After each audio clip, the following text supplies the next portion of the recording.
Dragons have another win condition. Well, it doesn't look like 100 Thieves has any desire to fight for this one, and Ocean Drake really early on feels great for all of the laners, just having that extra regeneration, keep yourself in lane, keep those resources topped off a little bit better.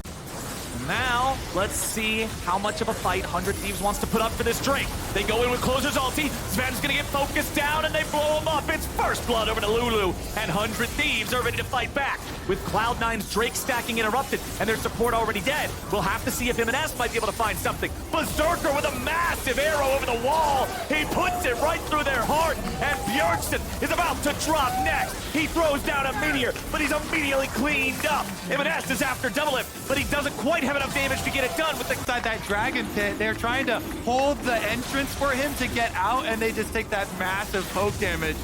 Arrow finds it in the end, Cloud9. It was looking a little scary there at the first pick, but then with the follow-up there and taking aggressive, Cloud9 can continue to play, pushing mid as well with 3. Yeah, I feel like 100 Thieves just, honestly, they just don't really have a lot of playmaking at this point. The only engage they have, oh, Ouch. out. Spider fruit. He is gone. They can take a bunch of power. Cloud9 doing exactly what they need to with this comp, with the full damage comp. When you don't have a tank, just play off of snowballing, full damage, push all lanes, getting a bunch of money off of turret plates, turrets as well, and they start to open. And so many times where, yes, the scaling team, they take advantage of a mistake here or something, and then all of a sudden, they're the ones with the big front line in the engage. Yeah, I mean, I definitely feel like C9 is one of the best teams to play these early game comps, as well as Evo Geniuses.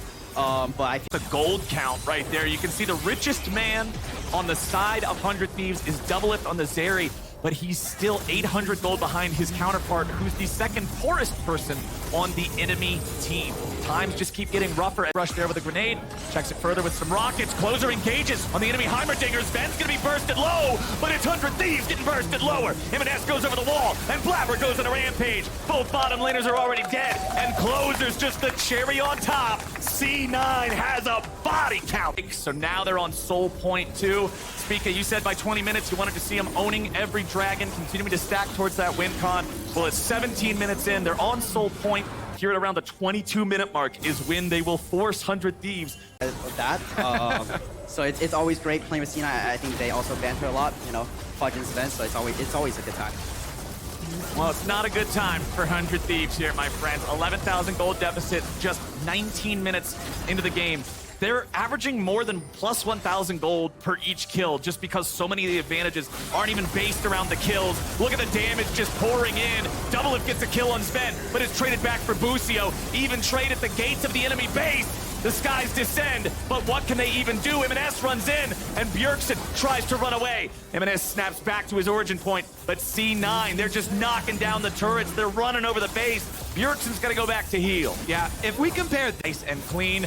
And honestly, 100 Thieves isn't going anywhere close to this thing. C9 picks up Baron just 20 minutes into the game. They're going to have the buff all the way through the spawn of the Dragon Soul if the game even lasts that long. I mean, you play with When the game is just this behind, I think it's hard to say positive. Yeah. What do you have to say? It certainly is. What are you going to say?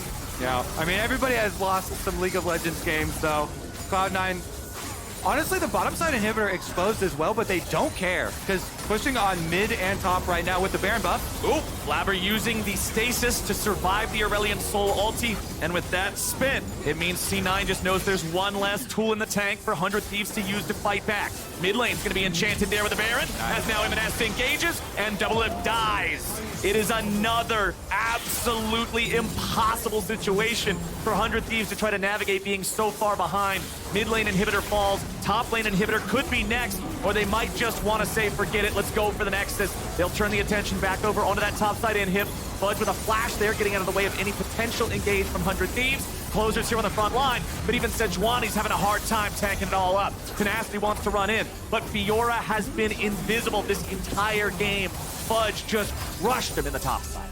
From that Dragon Soul. Here's the moment.